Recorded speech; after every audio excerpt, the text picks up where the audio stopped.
Hi all again welcome back to K2CSE. So ഈ വീഡിയോയിൽ നോക്കാൻ പോകുന്നത് ഞാൻ ആദ്യമേ തുടക്കത്തിൽ പറഞ്ഞിരുന്നു under fit, over fit, good fit. അപ്പോൾ ഇതിനെയൊക്കെ ഡീറ്റെയിൽ ആക്കി നമ്മൾ മനസ്സിലാക്കാൻ വേണ്ടിയിട്ടാണ് ഈ വീഡിയോയിൽ പോകുന്നത്. അതിന് മുന്നേ ആയിട്ട് ഒരു എക്സാമ്പിൾ പറയുന്നുണ്ട്. ഇപ്പം ഞാൻ പറയുന്ന എക്സാമ്പിൾ നിങ്ങൾ ആദ്യം മനസ്സിൽ വിചാരിക്കുക. നിങ്ങളുടെ ക്ലാസ്സിൽ 3 കുട്ടികളുണ്ടെന്ന് വിചാരിക്കുക. X, Y, Z. ഇപ്പം എക്സ് എന്ന് പറയുന്നത് എന്തുവാ? ഇമ്പോർട്ടൻറ്റ് ടോപ്പിക്സ് മാത്രം സെലക്ട് ചെയ്ത് പഠിച്ചുകൊണ്ട് പോകുന്ന കുട്ടി. വൈ എന്ന് പറയുന്നത് എന്തുവാ? ടെക്സ്റ്റിലും സിലബസിനും എന്തെല്ലാം ഉണ്ടോ അതെല്ലാം പഠിച്ചുകൊണ്ട് പോകുന്ന കുട്ടി. പക്ഷേ ഇസഡ് എന്ന് പറയുന്നത് എന്താ? എക്സ്ട്രാ ഓർഡിനറി വർക്ക് ചെയ്യുന്ന ഒരാളാണ്. അതായത് ടെക്സ്റ്റും പഠിക്കും, നോട്ടും പഠിക്കും, പ്രീവിയസ് ഇയർ നോക്കും, ഗൈഡ്സും എല്ലാം നോക്കി പെർഫെക്റ്റ് ആയിട്ട് പോകുന്നൊരു കുട്ടി. സോ എക്സിനെ സംബന്ധിച്ച് എന്താ സംഭവിക്കുന്നത്? ഇമ്പോർട്ടൻറ്റ് ടോപ്പിക്സിലുള്ള ഏത് ക്വസ്റ്റ്യനും ചോദിച്ചാൽ എഴുതും, വേറെ ഒന്നും അറിയത്തില്ല. വൈനെ സംഭവിച്ച് എന്താ സംഭവിക്കുന്നത്? സിലബസിനകത്തുള്ള എന്ത് ചോദിച്ചാലും എഴുതും. പക്ഷേ ഇസഡ് എന്ന് പറഞ്ഞാൽ എങ്ങനെയാണ്? എന്ത് ചോദിച്ചാലും സിലബസിനകത്തോ പുറത്തോ ആവട്ടെ, ഏതുതരം ക്വസ്റ്റ്യൻസും ആവട്ടെ, അതെല്ലാം ചോദിച്ചാൽ എഴുതും. ഇതേപോലെയാണ് മെഷീൻ്റെ കേസും. ഏതെങ്കിലും പർട്ടിക്കുലർ കമ്പോണൻസ് മാത്രം ഇട്ട് ട്രെയിൻ ചെയ്താൽ അത് മാത്രമേ പ്രെഡിക്റ്റ് ചെയ്യത്തുള്ളൂ. അതിനെ സംബന്ധിച്ചുള്ള എന്ത് ചോദിച്ചാലും മാത്രമേ പറയത്തുള്ളൂ. അതെന്ന് പറയുന്ന അണ്ടർ ഫിറ്റിന് എക്സാമ്പിൾ ആവും. പിന്നെ ചില മെഷീൻസ് എന്ന് പറയുന്നത് നമ്മുടെ ലേബലായിട്ടുള്ള കുറേ ഡേറ്റാസ് കൊടുക്കും. അതായത് വൈനെ പോലെ ബുക്കിലുള്ള അതേപടി കൊടുക്കും. അപ്പോൾ അത് മാത്രമേ പ്രെഡിക്റ്റ് ചെയ്യത്തുള്ളൂ. അത് ഓവർ ഫിറ്റും. ചില മെഷീൻസ് എന്ന് പറഞ്ഞാൽ അൺലേബൽ കണ്ടാലും ലേബൽ കണ്ടാലും എല്ലാം അങ്ങ് പ്രെഡിക്റ്റ് ചെയ്യും. അത് ഗുഡ് ഫിറ്റ് അല്ലെങ്കിൽ ബെസ്റ്റ് ഫിറ്റ് എന്ന് പറയും. ഇപ്പം ഞാൻ ഈ പറഞ്ഞ കാര്യങ്ങളാണ് എഴുതിയിരിക്കുന്നത്. Suppose there are 3 students X, Y and Z and all 3 are preparing for exam.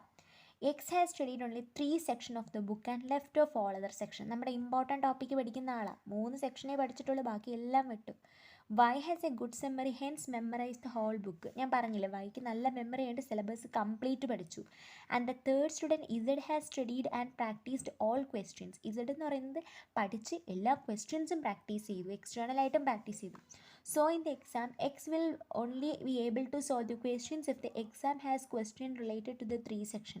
ഇപ്പോൾ എക്സിന് ആൻസർ ചെയ്യണമെങ്കിൽ എന്ത് ചെയ്യണം? എക്സ് ആ 3 സെക്ഷനെ റിലേറ്റ് ചെയ്തിട്ടുള്ള ക്വസ്റ്റ്യൻ ചോദിക്കണം. Student Y will only be able to solve the questions if they are appear exactly the same as given in the book.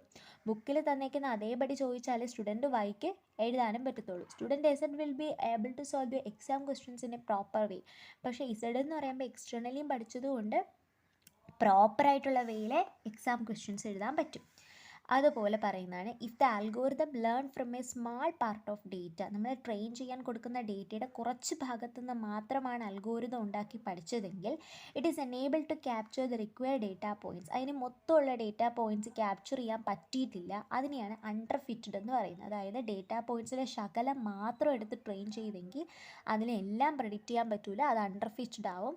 Suppose the model learns the training data set like the Y student. Y സ്റ്റുഡൻറ്റിനെ പോലെ model പഠിച്ചു. They perform very well on the seen data set. എന്താണ്?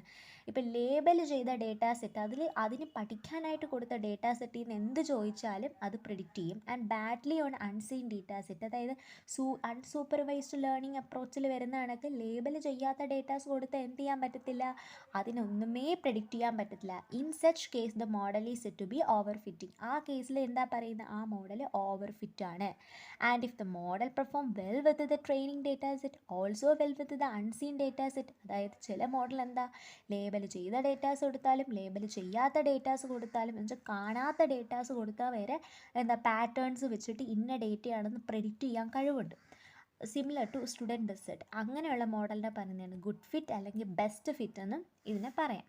Okay, ഇനി നമ്മൾ നോക്കാൻ പോകുന്നത് എങ്ങനെ over fitting issue ഒരു ഡേറ്റ സെറ്റിൽ ഉണ്ട് എന്നാണ് നോക്കാൻ പോകുന്നത്. അപ്പോൾ നമ്മുടെ ക്ലാസ്സിൽ ഇപ്പം നമ്മളെല്ലാവരും ഫൈനൽ ഇയർ ആണ്, മെയിൻ പ്രോജക്റ്റിൻ്റെ സമയമാണ്. ഇപ്പോൾ മോസ്റ്റ് ഓഫ് എസ് എന്താ മെഷീൻ ലേണിംഗ് യൂസ് ചെയ്തിട്ടുള്ള പ്രോജക്റ്റ് ആയിരിക്കും ചെയ്യുന്നത്, മിക്കവാറും ഉള്ളവർ.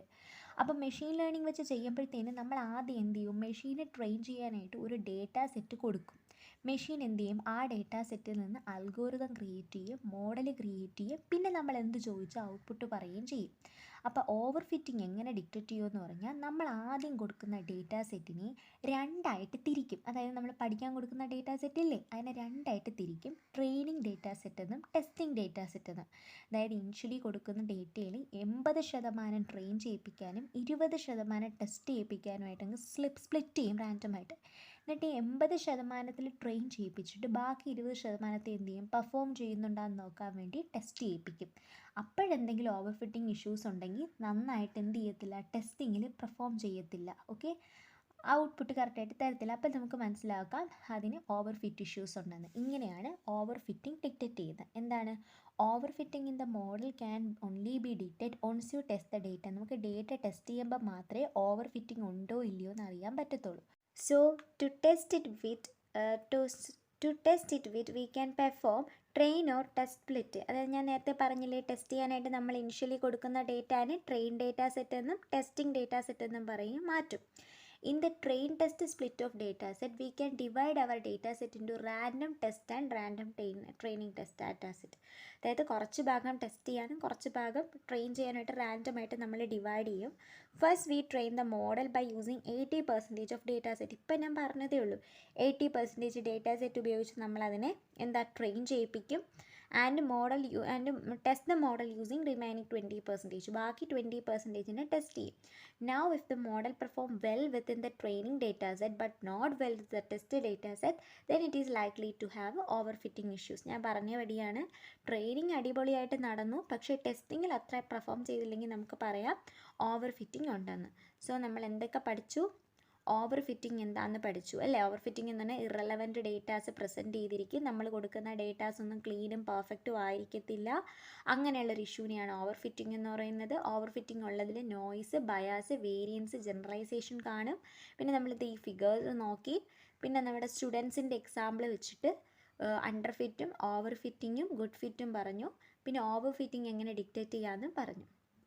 ഇനി നെക്സ്റ്റ് വീഡിയോയിൽ എങ്ങനെ ഓവർ ഫിറ്റിംഗ് പ്രിവെൻറ്റ് ചെയ്യാം, അതിൻ്റെ ടെക്നിക്സ്, പിന്നെ അതിൻ്റെ ഒരു ഗ്രാഫ്, ഇത്രയാണ് നോക്കുന്നത്.